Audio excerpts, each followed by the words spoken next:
Hello, नमस्कार दोस्तों। मेरा नाम राहुल सागर है और स्वागत है आप सभी का आपके अपने YouTube channel study with Rahul Sagar में। देखिए दोस्तों, इस वीडियो के अंदर मैं आपको बीपीएससी ट्री 4.0 की नोटिफिकेशन को लेकर के फिलहाल जो कंडीशन चल रही है उसको लेकर के बात करने वाला हूं, और साथ ही साथ हम इस नोटिफिकेशन से जुड़े हुए जो 8 मई को आंदोलन हुआ था उसको लेकर के बात करेंगे, और साथ ही साथ जो इस मुद्दे को जो पॉलिटिकल जो एक आईना दे दिया गया है लोगों के द्वारा उसको लेकर के भी चर्चा करेंगे। और साथ ही साथ मैं आपको बताऊंगा कि जो हमारे शिक्षा मंत्री, हमारे नहीं बोल सकते हैं कि एक तरीके से बिहार के जो नए शिक्षा मंत्री बने हैं अभी फिलहाल में, मिथिलेश तिवारी जी, उनके द्वारा क्या बयान आया है, उनके द्वारा क्या बीपीएससी ट्री 4.0 के नोटिफिकेशन को लेकर के क्या क्या चीज़ें कही गई हैं, और साथ ही साथ हम ये चीज़ें भी बताएंगे आपको कि क्या लोगों के द्वारा, उन सभी कैंडिडेट्स जो छात्र नेता हैं, उनके द्वारा क्या आगे आने वाले समय में कदम उठाए जा सकते हैं अगर उनके द्वारा जो शिक्षा मंत्री के द्वारा कहे गए जो वर्ड्स थे अगर वो उन पर खरे नहीं उतरते हैं, तो उनको लेकर के भी आगे सारी चीज़ों के ऊपर बात करने वाला हूँ इस वीडियो के अंदर। ठीक है दोस्तों, तो चलिए इस वीडियो की शुरुआत करते हैं, लेकिन इससे पहले आप सभी से एक छोटी सी रिक्वेस्ट है। अगर आपने अभी तक हमारा यूट्यूब चैनल सब्सक्राइब नहीं किया है तो प्लीज़ हमारे यूट्यूब चैनल को सब्सक्राइब कर लीजिए और बेल आइकन को भी प्रेस कर लीजिएगा, ताकि जो हमारी आने वाली लेटेस्ट अपडेट्स है उनको आप आसानी से देख सकें।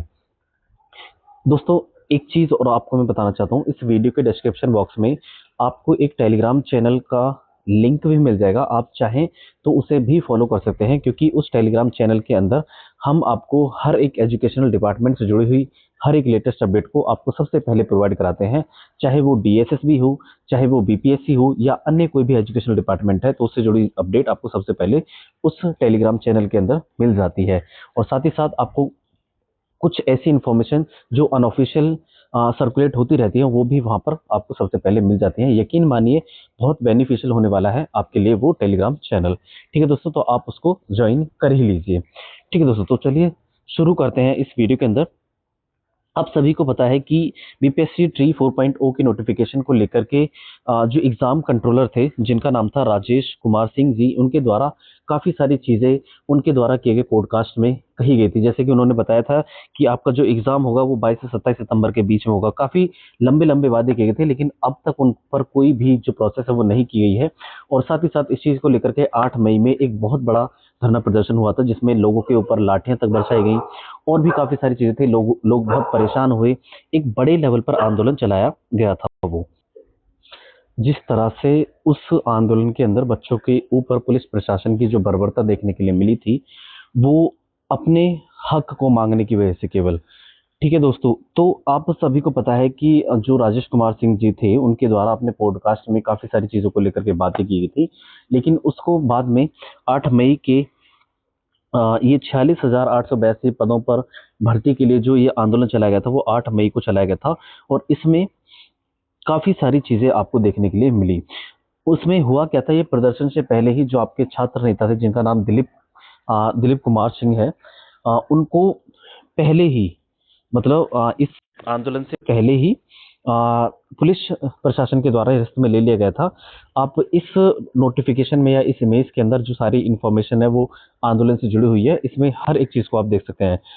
यहाँ पर लिखा हुआ है, चौथे चरण की जो शिक्षक भर्ती परीक्षा का विज्ञापन था वो जारी करने और पूर्व की तरह एकल परीक्षा के आधार पर नियुक्ति की मांग के लिए हजारों अभ्यर्थी शुक्रवार को पटना की सड़कों पर उतरे थे। ये पटना में ये आंदोलन किया गया था। उनकी मांग क्या थी? उनकी मांग केवल और केवल इतनी थी, बीपीएससी ट्री 4.0 का नोटिफिकेशन जो काफ़ी लंबे समय से लंबित पड़ा हुआ है, काफ़ी लंबे समय से डिपार्टमेंट के द्वारा ये बच्चों को बहकाया जा रहा है कि वो आ जाएगा कल आएगा, आ जाएगा कल आएगा, इस तरीके से कुछ चीज़ें कही जा रही हैं, और वो आज तक काफ़ी समय बीत चुका है, और लेकिन आज तक भी उसका कोई भी खोज खबर नहीं है। ठीक है, तो उनकी, और साथ ही साथ इनके द्वारा एक और चीज़ का प्रस्ताव लाया गया है कि बीपीएससी के द्वारा जो भी एग्जाम्स कराया जाएगा, यानी कि बीपीएससी ट्री 4.0 ही क्यों ना हो, उसमें आपका पीटी यानी कि प्रीलिम्स और मेंस, ये दोनों के आधार पर आपका एग्जाम होगा। हालांकि पहले से जो ये चीज़ चली आ रही है वो केवल और केवल सिंगल डे के एग्जाम के थ्रू ये सारी वैकेंसी होती है, लेकिन अब ये प्रस्ताव रखा गया है।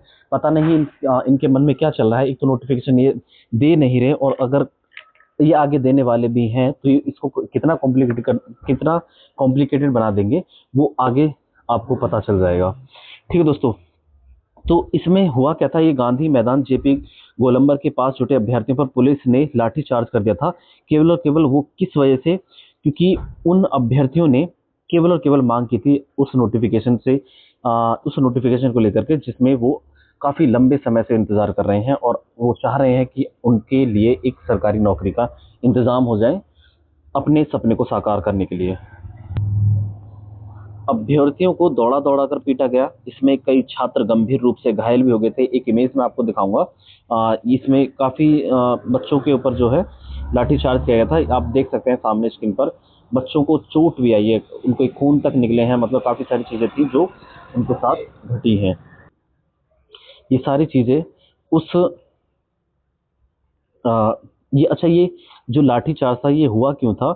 आ, इस लाठीचार्ज के होने के पीछे रीजन ये था कि आंदोलन के दौरान कई बार पुलिस और शिक्षक अभ्यर्थियों के बीच तीखी नोकझोंक भी हुई थी। जब वो वार्तालाप कर रहे थे तो उसके बीच नोकझोंक हुई। शाम तक गांधी मैदान का इलाका जो था वो रण क्षेत्र में बदल रहा था।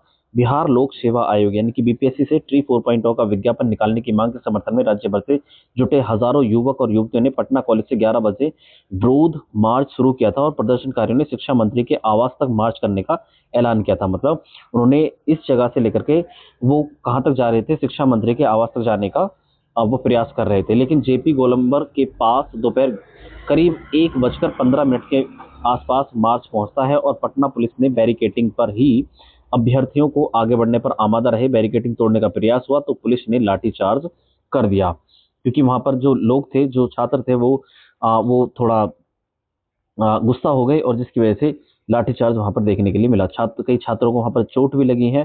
टीआरई 4 के जो अभ्यर्थी थे इस चर्चा को लेकर भड़के हुए हैं कि अब परीक्षा 2 चरणों में क्यों की जा रही है, क्योंकि पहले से ये जो चीजें हैं वो केवल एक सिंगल डे में होती है, एक सिंगल एग्जाम देने के बाद ही।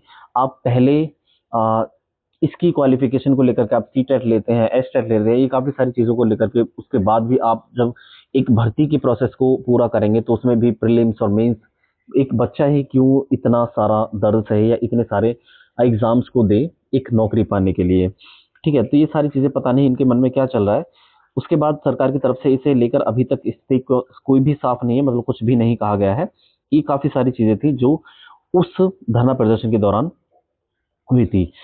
अब ये जो सारी चीजें थी इसमें देखेंगे तो इसे लेकर के भी अभ्यर्थियों में भारी नाराजगी दिखी थी, क्योंकि जो इस मार्च का जो नेतृत्व कर रहे थे दिलीप कुमार सिंह जी, जो छात्र नेता हैं, उन्होंने लाठीचार्ज के पहले ही उनको हिरासत में ले लिया गया था पुलिस प्रशासन के द्वारा। अब हुआ क्या था, वो जेपी गोलंबर जमे अभ्यर्थी जित पर अड़े हैं कि मजिस्ट्रेट के साथ बड़ी संख्या में पुलिस बल की तैनाती की गई थी। एसडीएम रितिका मिश्रा और सिटी मजिस्ट्रेट आदित्य श्रीवास्तव, शैलेश कुमार ने अभ्यर्थियों के इन सभी लोगों ने अभ्यर्थियों के प्रतिनिधि मंडल को कई बार वरिष्ठ अधिकारियों से बातचीत के लिए कहा गया था, लेकिन इन लोगों ने यानी कि अभ्यर्थियों ने मना कर दिया था कि हम तब तक बात नहीं करेंगे जब तक कि हमारे छात्र नेता दिलीप सिंह जी को, जिनको हिरासत में ले लिया गया था पहले ही, उनको जब तक नहीं छोड़ा जाएगा, क्योंकि वो ही उनके बेस पर वो बात करने वाले थे। ठीक है, तो ये सारी चीजें रही थी 8 मई के आंदोलन के दौरान। ठीक है, उसके बाद इस चीज को लेकर के जो ये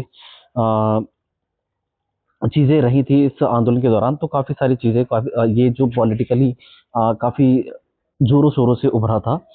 अलग अलग, जैसे आप देख सकते हैं राहुल गांधी जी जो कांग्रेस के लीडर हैं, उनके द्वारा भी एक ये ट्वीट करके उनके पक्ष में ये ट्वीट किया गया था, बच्चों के पक्ष में। आप देख सकते हैं सामने, पटना में कल अपने रोजगार का हक मांगते हुए शांतिपूर्ण प्रदर्शन कर रहे शिक्षक अभ्यर्थियों को बिहार पुलिस ने बेरहमी से पीटा। ये सामने उनके द्वारा एक ट्वीट किया गया था। उसके बाद ये वो पिक्चर है वहाँ के धरना प्रदर्शन के दौरान जो बच्चों पर जो लाठियां बरसाई जा रही थी वो सारी चीजों को लेकर के। ठीक है, उसके बाद बिहार कांग्रेस के द्वारा भी एक जो सामने आप देख सकते हैं, बिहार प्रदेश कांग्रेस कमेटी के जो अध्यक्ष हैं जिनका नाम राजेश राम जी है, उनके द्वारा भी एक और ट्वीट किया गया था कि बिहार के जो शिक्षा विभाग में 2 लाख से अधिक पद खाली पड़े हैं, जिनमें सबसे अधिक जो रिक्तियां हैं वो विज्ञान और अंग्रेजी विषयों में शिक्षकों की भारी कमी के कारण छात्रों को गुणवत्तापूर्ण शिक्षा नहीं मिल पा रही है और इसका सीधा लाभ जो है वो जो निजी, जो प्राइवेट कोचिंग संस्थान वाले लोग हैं वो उठा रहे हैं और वो अभिभावकों से अपने मनमाने तरीके से फीस वसूल रहे हैं। तो इस आंदोलन को लेकर के तीखी प्रक्रिया हुई थी, अलग अलग ये एक तरीके से पॉलिटिकल रूप ले लिया था। हर जो विपक्ष का नेता था इसमें बढ़ चढ़ करके भाग ले रहा था, वो अपने अपना पक्ष को रख रहा था। ठीक, ये सारी चीजें उसके बाद आप सभी को पता है कि जो बिहार के नए एजुकेशन मिनिस्टर बने हैं उनका नाम मिथिलेश तिवारी जी हैं, जिनका जो इमेज है वो आप सामने देख पा रहे हैं। इनके द्वारा क्या चीजें कही गई थी इस आंदोलन के दौरान, क्योंकि आप सभी को पता है कि उसी दिन इनके द्वारा ये पद ग्रहण किया गया था शिक्षा मंत्री का, और इनके द्वारा ये काफी सारी चीजें थी जो कही गई थी। इनके द्वारा ये कहा गया था कि मुझे मतलब जो सरकार है वो अभ्यर्थियों को लेकर के बहुत संवेदनशील है, उनकी मांगे सुनी जाएंगी, लेकिन इन्होंने बोला था कि पटना के अंदर अगर कोई भी आ, आपत्तिजनक या कोई भी भड़काऊ चीजें करने की कोशिश करेगा तो उसको नहीं बख्शा जाएगा। इनका कहना है उस दौरान इन्होंने मीडिया से कहा था। ठीक है, एक तरफ ये एक तो ये मैसेज दे रहे थे कि ये जो अभ्यर्थी हैं वो हमारे परिवार का हिस्सा है, लेकिन एक तरफ ये परिवार के हिस्सों पर ही या अपनी फैमिली पर ही लाठियां बरसाने का काम कर रहे थे। पता नहीं ये कहा किस तरीके से अपने आप को या बच्चों को अपने परिवार से जोड़ रहे थे, लेकिन इनके द्वारा क्या क्या चीजें कही गई थी टीआरई 4 में। इन्होंने बोला था कि जो टीआरई 4 है उसकी प्रक्रिया में जहां भी समस्या है उसकी पहचान करके समाधान निकाला जाएगा, और एक सप्ताह के भीतर इन्होंने एक वीक का समय मांगा है, और ये इन्होंने बोला है कि एक वीक के अंदर ही यानी कि एक सप्ताह के भीतर ही सभी समस्याओं के समाधान की दिशा में एक ठोस पहल की जाएगी। उसके बाद अभ्यर्थियों को आंदोलन करने की जरूरत नहीं है। नई शिक्षा मंत्री ने कहा है कि विभाग में सिंगल विंडो सिस्टम विकसित किया जाएगा ताकि विभिन्न कार्यों के लिए बार बार विभाग के चक्कर आपको नहीं काटने पड़े। तो इन सभी लोगों ने सॉरी एजुकेशन मिनिस्टर साहब जिनका नाम है मिथिलेश तिवारी जी, इनके द्वारा ये कहा गया है कि हमें एक सप्ताह का समय दीजिए और आपका जो बीपीएससी टी 4.0 के नोटिफिकेशन को लेकर के एक बड़ी पहल की जाएगी। अब वो पहल देख लेते हैं, आने वाले एक वीक में देखने के लिए मिल जाएगी आपको क्या होता है, क्या नोटिफिकेशन जारी किया जाएगा या नहीं किया जाएगा, क्या ये भी इनके खोखले वादों की तरह ही जिस तरीके से पहले करते आ रहे हैं, क्या इनके द्वारा भी ये खोखला वादा किया गया है वो आगे आने वाले एक सप्ताह के अंदर देखने के लिए मिल जाएगा। ठीक है, और साथ ही साथ अब इसके अब इनके मतलब इसी विपक्ष में कुछ लोगों के द्वारा ये भी कहा गया है कि अगर एक सप्ताह के अंदर नोटिफिकेशन ये लोग जारी नहीं करते हैं तो कुछ लोगों के द्वारा अपने ट्विटर अकाउंट पर ये सारी चीजें कही गई है, सामने आप देखेंगे। तो माननीय शिक्षा मंत्री जी, एक सप्ताह का समय आपने बोला है तो हम आपको एक सप्ताह का समय देते हैं। 8 मई को बोला है आपने, 14 मई को आपका समय पूरा हो जाएगा और उसके बाद शिक्षक अभ्यर्थियों के साथ मैं बैठूंगा आमरण अनशन पर। तो बच्चों ने या कैंडिडेट्स ने, जो छात्र नेता हैं, उनके द्वारा ये तक कह दिया गया है अगर आप 14 मई तक एक वीक के अंदर बीपीएससी टी 4.0 का नोटिफिकेशन जारी नहीं करते हैं तो लोग वहां पर आमरण अनशन तक करने को तैयार हैं, उस पर वो बैठने के लिए रेडी हैं। और बात सिर्फ वर्तमान 46,000 सीटों की नहीं होगी बल्कि सभी 26,000 मध्य विद्यालयों में कंप्यूटर शिक्षकों और शारीरिक शिक्षकों की भी होगी। साथ ही साथ उन्होंने बोला है कि जो कंप्यूटर शिक्षक हैं और साथ साथ फिजिकल जो टीचर्स हैं उनको लेकर के भी उनकी मांगे हैं, और ये जो मांगे हैं तब तक वो जब तक पूरी नहीं होती उनका अनशन ये खत्म नहीं होगा। ये सारी चीजें उन बच्चों के द्वारा कही गई हैं। अब देखते हैं क्या होता है क्या नहीं होता है। हालांकि इन्होंने 7 दिन का समय मांगा है या 7 दिनों में ये सारी समस्याओं को दूर करने के लिए बात कही है। आगे कोई भी नोटिफिकेशन आता है, आगे कोई भी अपडेट मिलती है इस चीज को लेकर के ऑफिशियली या अनऑफिशियली या मुझे मेरे सीक्रेट रिसोर्सेज के थ्रू, तो मैं आपको सबसे पहले वहां पर प्रोवाइड कराऊंगा। ठीक है दोस्तों, तो आप इस टेलीग्राम चैनल को भी ज्वाइन कर लीजिए, जो इस वीडियो के डिस्क्रिप्शन बॉक्स में उसका लिंक मिल जाएगा, और साथ ही साथ आप इस यूट्यूब चैनल को सब्सक्राइब कर सकते हैं ताकि आने वाले समय में आप कोई भी अपडेट मिस ना करें। ठीक है दोस्तों, तो चलिए यही थी हमारे इसकी वीडियो। आई होप आपको ये वीडियो पसंद आई होगी। वीडियो पसंद आई है तो प्लीज़ वीडियो को लाइक, शेयर और हमारे यूट्यूब चैनल को सब्सक्राइब भी कर लीजिएगा ताकि जो हमारे आने वाले लेटेस्ट अपडेट्स हैं उनको आप आसानी से देख सकें।